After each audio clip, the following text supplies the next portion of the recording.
Let's talk about quality of life in Santa Marta.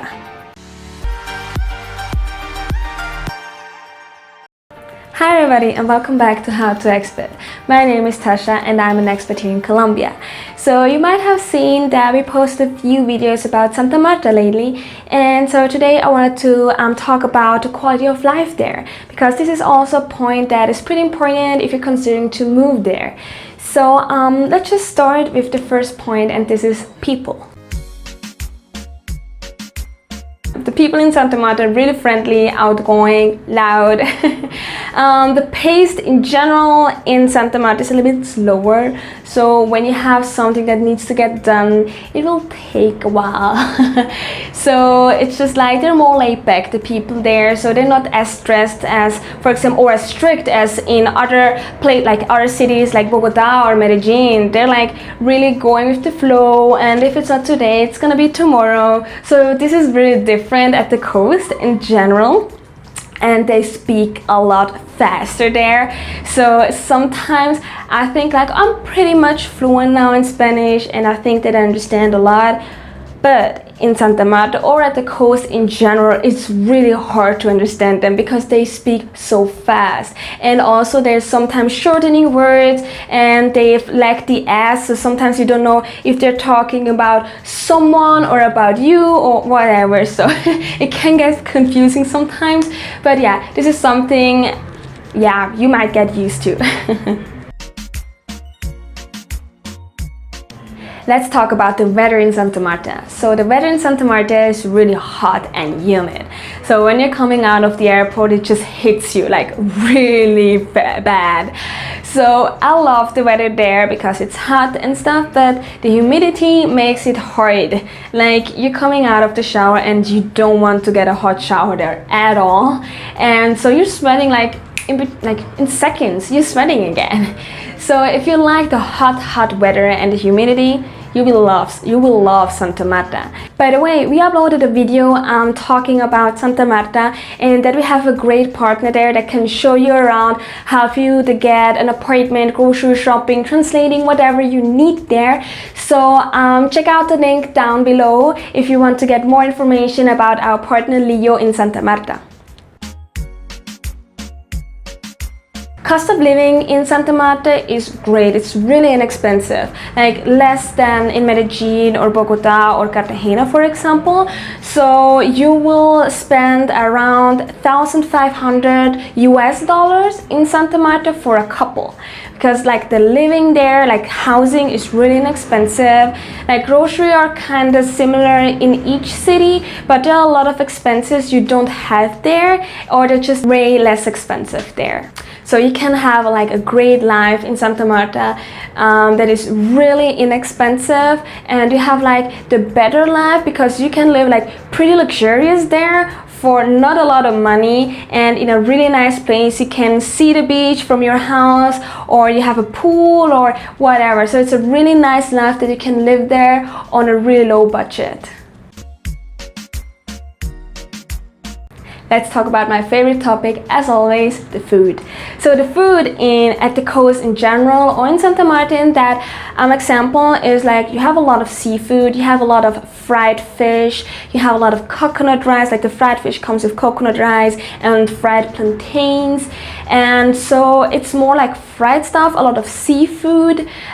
They also, and I was surprised by that, they have a lot of paisa food, which comes from Antioquia, which is where Medellin and other neighborhoods are. So it's just like they also have a lot of paisa food there, but it's not as international as in other cities. So they have mainly like really seafood, steak and that kind of stuff, but more like local food than like from other countries. It's less international when it comes to food there.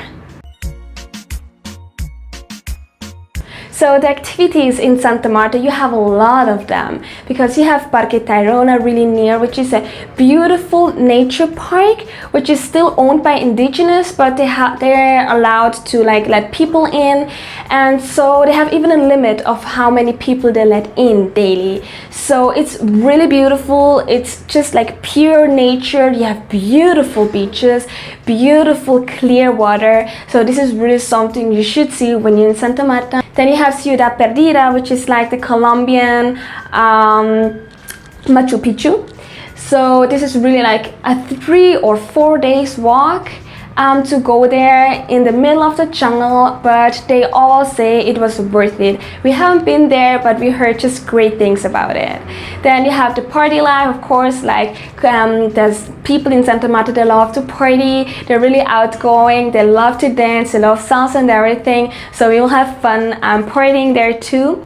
And so yeah, and if you want even more party, if you want it to be like more vibrant and that kind of stuff, you want to see even more tourists or whatever, Cartagena is the way to go. So you have like, you can take a bus from Santa Marta to Cartagena. It will take around, let's say 3 hours more or less to get to Cartagena, which is beautiful too. And so you're really close to a lot of things. You even could go and see snow if you want to, because you have in Santa Marta, you have the Sierra Nevada really close, which are the mountains. It's really cold up there. It's a beautiful place too. So you have everything pretty close to Santa Marta. So a lot of people asked us how the safety is there, because a lot of people from Venezuela are there and it's more vibrant there in general. So in general, I was like, it wasn't a concern for me personally. Like the only safety thing that I was worried about was the driving, because they're driving like crazy. But this is like normal, I think, at the coast, like in coastal areas in general. So that was the only time I felt kind of unsafe, and I really was like this holding the seatbelt, because usually can't like really put it in. So yeah, that was a thing that I was worried about, like in terms of safety. But otherwise, as usual, common sense. You don't go into empty streets. You keep where the crowd is. Yeah, you're going, like, you're walking where the crowd is and that kind of stuff. So it comes down to common sense, and I don't feel unsafe in Santa Marta. Yes, there are people from Venezuela, but they mean no harm in general. And yes, of course, it can happen that you get robbed, but this is really usually when you're walking in an empty black street, nobody's around. So in general, I would say that Santa Marta is pretty safe. So let's say Santa Marta, in a few words, is like super laid back. You have more stray dogs, which comes with less developed. It's less expensive than other cities here in Colombia. And yeah, it's just like a more laid back living there in general, and on a low budget. Thanks a lot for watching the video. I hope you liked the insights of the quality of life in Santa Marta. And also don't forget that we have a great partner in Santa Marta called Leo that can help you with everything. He can help you settle. And so yeah, check out the link down below.